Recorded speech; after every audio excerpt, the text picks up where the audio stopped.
Mengawali berita pertama pemirsa adanya proyek pengerjaan erection girder di Jalan Tol Palembang Indralaya.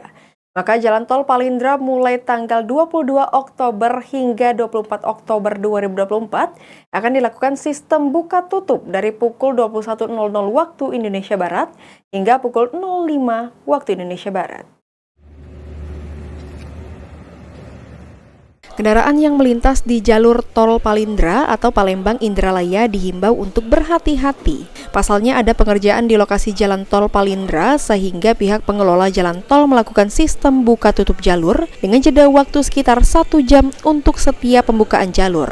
Pihak Hutama Karya selaku pengelola tol memohon maaf atas ketidaknyamanan yang timbul dan menghimbau seluruh pengguna jalan dari arah Palembang menuju Indralaya atau sebaliknya dapat memanfaatkan jalur alternatif yaitu menggunakan akses masuk keluar melalui gerbang tol Pemulutan. Dengan penerapan sistem buka tutup, seluruh pengguna jalan diharapkan dapat berkendara sesuai dengan tata tertib dan ketentuan yang berlaku di jalan tol, yakni berkendara dengan kecepatan minimum 60 km per jam dan maksimum 80 km per jam dan tidak menggunakan bahu jalan kecuali dalam keadaan darurat. Apabila ada terdapat keluhan atau melihat tindak kejahatan yang ada di jalan tol, untuk segera melapor ke call center tol Palembang Indralaya.